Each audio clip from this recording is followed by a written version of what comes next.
The way that human history is taught can therefore mislead because it places far too much emphasis on design, direction, and planning and far too little on evolution.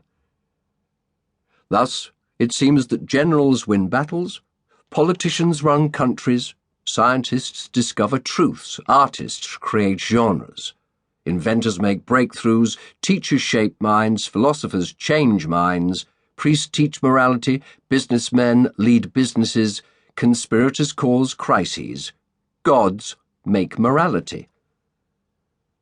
Not just individuals, but institutions too. Goldman Sachs, the Communist Party, the Catholic Church, Qaeda. These are said to shape the world. That's the way I was taught. I now think it is more often wrong than right.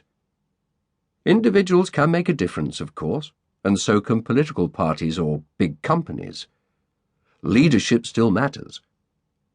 But if there is one dominant myth about the world, one huge mistake we all make, one blind spot, it is that we all go around assuming the world is much more of a planned place than it is.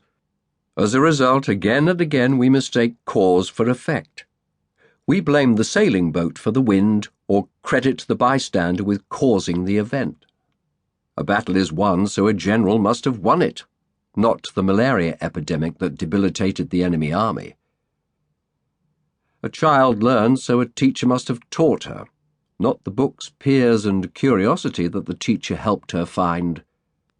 A species is saved, so a conservationist must have saved it, not the invention of fertilizer which cut the amount of land needed to feed the population. An invention is made, so an inventor must have invented it, not the inexorable, inevitable ripeness of the next technological step. A crisis occurs, so we see a conspiracy, and not a cock-up. We describe the world as if people and institutions were always in charge, when often they are not. As Nassim Taleb remarks in his book Anti-Fragile, in a complex world the very notion of cause is suspect. Another reason to ignore newspapers with their constant supply of causes for things. Taleb is brutally dismissive of what he mockingly calls the Soviet Harvard illusion, which he defines as lecturing birds on flight and thinking that the lecture caused their skill at flying.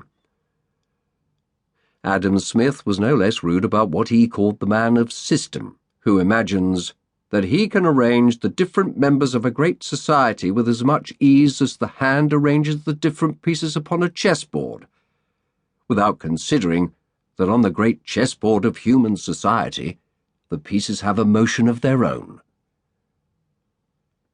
To use a word coined by Abraham Lincoln, I hope gradually to disenthrall you over the course of this book from the obsession with human intentionality, design, and planning. I want to do for every aspect of the human world a little bit of what Charles Darwin did for biology, and get you to see past the illusion of design, to see the emergent, unplanned, inexorable, and beautiful process of change that lies underneath. I have often noticed that human beings are surprisingly bad at explaining their own world. If an anthropologist from Alpha Centauri were to arrive here and ask some penetrating questions, he would get no good answers. Why is the homicide rate falling all around the world? Criminologists cannot agree. Why is global average income more than 10 times what it was in the 19th century? Economic historians are divided.